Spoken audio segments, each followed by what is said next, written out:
akong umiiyak habang tinitignan ng mga painting ko na nandoon. He paint this! At naaalala ko lahat ng nakaguhit doon, hindi mabilang ang mga hikbing kumawala sa bibig ko. Lahat ng painting na nandoon ay may mga petsa at mga sulat sa gilid nito kasama ang pangalan ko. Poems, essays, quotes, at lahat ng yun para mismo sa akin. Sinasabi kung gaano siya kasaya habang pinapanood ako at kung gaano siya nagtitiis na wag akong lapitan. Isa lang ang ibig sabihin nito. He's been with me all the time. Pumupunta siya sa bawat show na meron ako, sa bawat malalaking events na ginagawa ko, at sa bawat paglakad ko sa entablado kasama ng pagtupad ng pangarap ko. Nandun siya at pinapanood ang bawat hakbang ko. My eyes glued at one of the most beautiful painting in this room.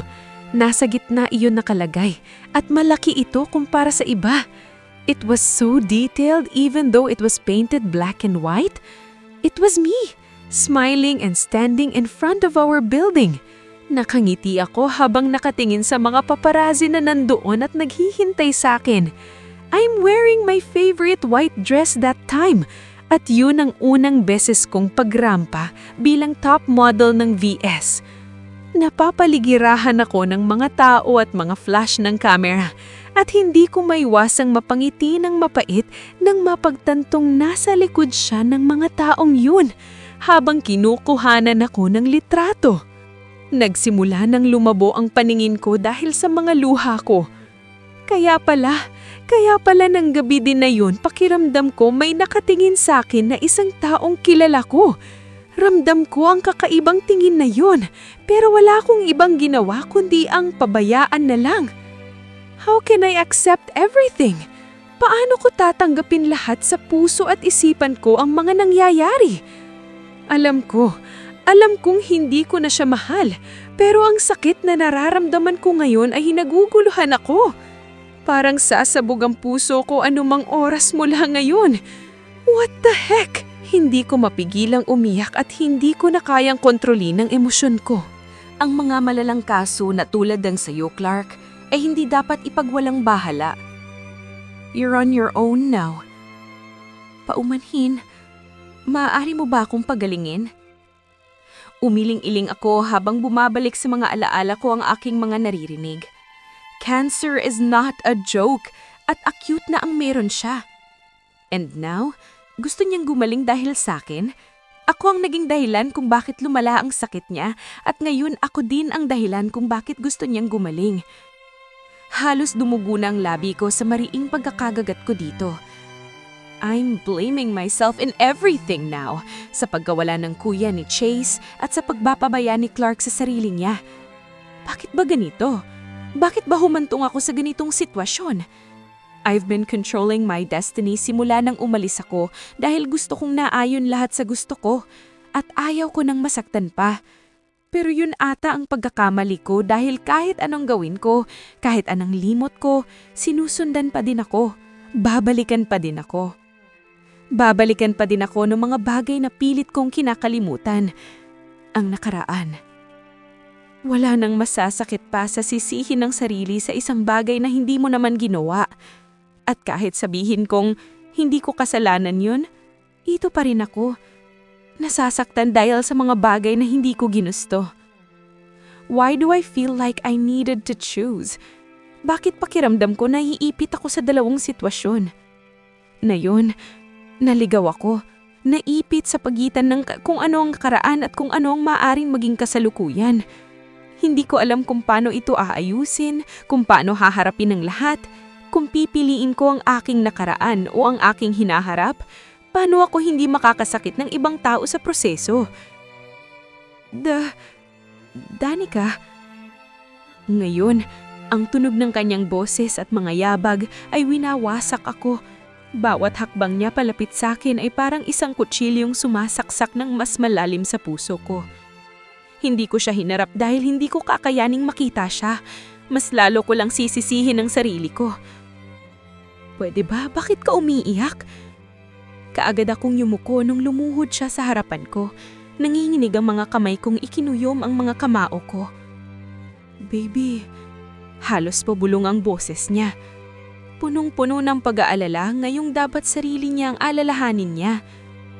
Hinawakan niya ang baba ko at pilit na inangat ang mukha ko. And because of the pain that I'm feeling right now, I don't have the strength to stop him. Nang sa wakas ay nakita niya ang mukha ko, baka sa mukha niya ang pag-aalala, sakit, pagkakadismaya at panghihinayang. Mas lalo lang akong nasasaktan sa nakikita ko ngayon sa kanya. Please, stop! Bulong nito habang nakatingin ang namumulang mata sa akin. He gently wiped my cheeks, removing the tears that were there. He even brushed away the unruly strands of hair that had fallen across my face. Paulit-ulit niyang ginagawa ang pagpunas ng luha ko dahil sa sunod-sunod itong pumapatak. Paano ako titigil sa pag-iyak kung ang malamig niyang mga palad na dumadampi sa balat ko ay nanginginig din tulad ng sakin? Baby, why are you crying? Malambing nitong saad sa akin, tila ba sinasabing sabihin ko lang lahat sa kanya at lahat ng nararamdaman ko ay gagaan. Nakahawak pa din siya sa pisngi ko habang ako ay patuloy na umiiyak at nakatingin lang sa kanya. He's my childhood friend at sa sobrang pagmamahal na naramdaman ko sa kanya noon ay hindi ko na itanong kung bakit niya na lang akong biglang kindalimutan dahil ang mas namuna sa akin noon ay ang makuha at makasama siyang muli. Stop crying, please. It's not good for your health. Hinapos ng malamig at nanginginig niyang kamay ang pisngi ko. He looked around the room. Kalaunan, saad niya. Hindi ko siya sinagot. Nakatingin lang ako sa kanya. Wala akong balak na magsalita dahil pakiramdam ko wala na akong boses na mailalabas pa. Gusto ko ding marinig ang kung anumang sasabihin niya. Umiiyak ka ba dahil dyan? For all these things, Clark! For all these things! Isang malalim na buntong hininga ang pinakawalan niya bago mariing tumitig sa mga mata ko. Maybe, it's time for you to know the truth. But first, stop crying. It's hurting me. It's killing me, baby. Tila nagmamakaawang sambit nito at lumambot ang ekspresyon nito. Parang sobrang sakit ang nararamdaman niya kapag nakikita niya akong ganito. Hindi ko siya pinakinggan. Walang tunog ang pag-iyak ko dahil sa mariing kong pagkakakagat sa labi ko. Hinintay kong magsalita siya at sabihin ang sinasabi niyang katotohanang dapat na malaman ko. Sana naman wala na. Sana naman wala na akong malaman pang iba. Sana naman wala na akong pagsisisihan pa. Nang mapagtantong hindi ako tumigil sa pag-iyak, ay isang malalim na buntong hininga ang pinakawalan niya. I won't start with all the paintings in this room. I'll begin with the first one. Binaba niya ang kamay niya mula sa pagkakahawak sa pisngi ko at lumipat ito sa kandangan ko ng kung saan nakakuyom ang kamao ko. I thought I didn't love you. I thought Joy was the woman I wanted and wanted to marry. But I was wrong. Hinaplos nito ang kamay ko na nananatiling nakakuyom. When I first saw you in university, I admit you caught my attention. But it didn't go further because Joy was there. He pointed his heart.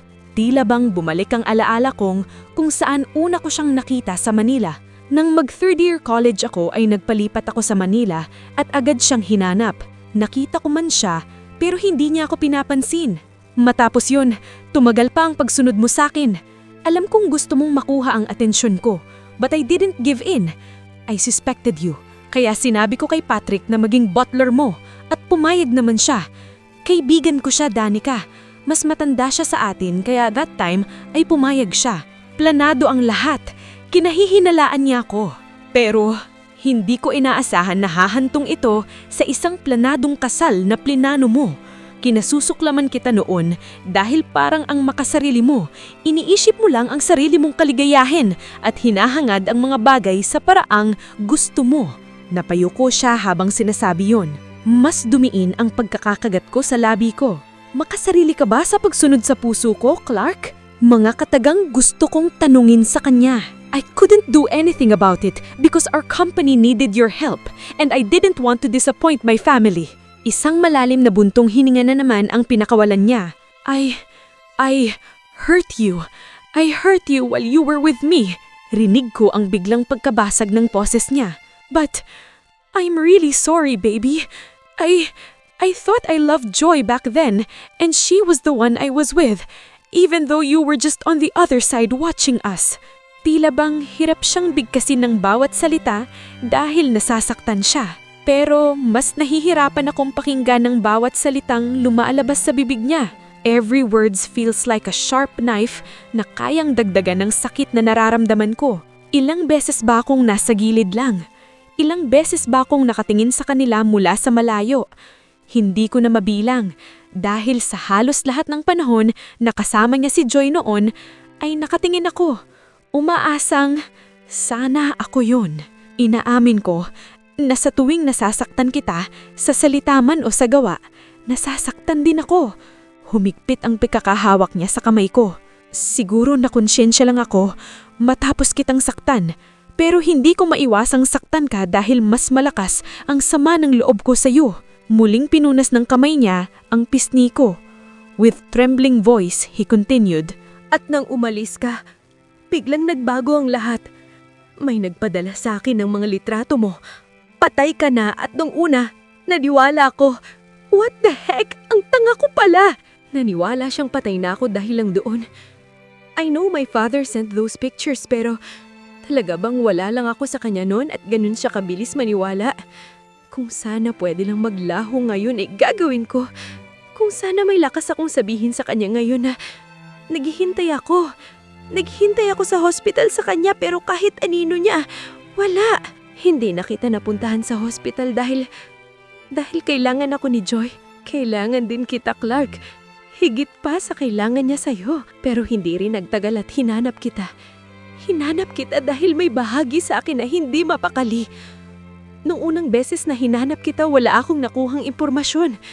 Kahit sa kaibigan kong si Patrick, mukhang nalilito siya, tulala at magulo. Buntis si Joy noon sa inaakala kong anak namin. At lagi niya akong kasama. Oo, mas naging madalas ang mag-aaway namin. Nanatili siya sa akin at hindi na bumalik sa Spain para magtrabaho. Pinutol niya lahat ng kontak niya sa modeling at itinuon ang atensyon niya sa amin. Pero nung mga panahong iyon, Danica, parang hindi ko siya mahanap sa puso ko. Natatakot ako. Natatakot talaga ako dahil unti-unti kang hinahanap ng puso ko. Nagulot ako sa huli niyang sinabi lalo nang makita ko ang unti-unting pagbasa ng mata niya. Hindi pa rin kita mahanap hanggang sa maganak si Joy. At makalipas ang ilang buwan, naghinala na ako na baka hindi ako ang ama ng bata. Naku, kahit isang katangian ay walang tugma sa akin. Hanggang sa lumapit sa akin si Allison at sinabi ang totoo. Sinundan niya pa yun ng pagtawa pero nabigo siya dahil naging hikbi yun sa huli. Parang piniga ang puso ko nang yumuko siya at punasan ng luhang kumawala sa mga mata niya. Now both of us are crying. Pero hindi ko alam na ganito pala kasakit makakita ng lalaking umiiyak. Nadurog na ang puso ko kay Chase at ngayon sa kanya naman. It's always been different. Dahil kapag umiiyak ang isang lalaki, hindi iyon kahinaan, kundi ang bigat ng puso niyang dumudugo na palapit sa akin ng bata. Even after the DNA results prove that she's not my real daughter, sobrang nasaktan ako dahil niloloko lang din niya ako. Parang gusto kong abutin ang pisngi niya at punasan ng luhang kumawala sa mga mata niya. Nakikita ko ang sakit habang binabanggit niyang bata na akala niya ay sa kanya. Sakit dahil akala niya magiging tunay na siyang ama. At ngayon, isunuko na niya ang kanyang mga pader. Umiyak siya sa harap ko. Pero alam mo ang mas masakit? Ang maalala lahat, bumaba ang tingin ko sa kamay niyang nanatiling nakahawak sa akin. Katulad ko, nanginginig din ito. Hinihiling ko na sana tama ang hinala ko na sana sa susunod niyang sasabihin ay naaalala na niya ako. Kung tatanungin mo ko kung kailan kita sinimulang mahalin o kung kailan ko napagtanto na mahal kita, matagal na panahon. Hindi ko na lang talaga maalala mahal ko. Ang nagmamakaawang boses niya ang tanging narinig ko. As if he's assuring me that what he's telling is true. Of course he can't remember me at hindi ko alam ang dahilan kung bakit niya lang akong biglang kinalimutan.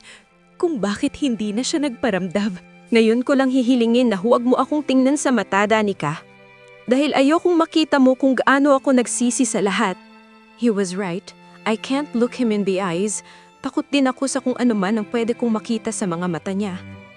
The night I found out I wasn't Zaya's father, I drank alone. I didn't know what to think anymore, so I drowned myself in alcohol until my head started hurting. And all the memories I forgot came flooding back. Humikpit na naman ang hawak niya sa kamao ko at hindi ko naiwasang lumabas ang isang hikbi ko nang sabay na tumulo ang luha naming dalawa doon. Gusto kong sabihin sa kanya na humagulgul siya, ilabas niya lahat at huwag niyang pilitin ang boses niyang maging normal, gayong sa bawat diretsong salita niya ay napapansin ko ang ilang beses niyang pagpigil na mautal at humikbi. Baby, napapikit ako nang muli niyang hinaplos ang pisngi ko kahit nananatili akong nakayuko.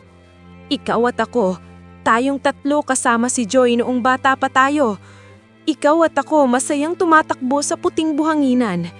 Napapikit ako dahil sa narinig. He does remember me, pero huli na dahil wala na ako. Sa mahina at nanginginig na boses, nagpatuloy siya sa pagsasalita at ramdam ko ang saya at sakit sa bawat salitang binitawan niya. Ikaw, na minahal ko noong bata pa tayo. Ikaw, na ipinangako kong papakasalan. Ikaw, na minahal ko noong bata ako. Baby, iyon ang naaalala ko. Kung ang sakit ang taning regalo ng buhay, maaari bang kamatayan ng maging aking banayad na pangpasigla? Kaya ko bang magmakaawa sa dilim na ang kinin ako kung sakit na lang sa buhay ang natitira?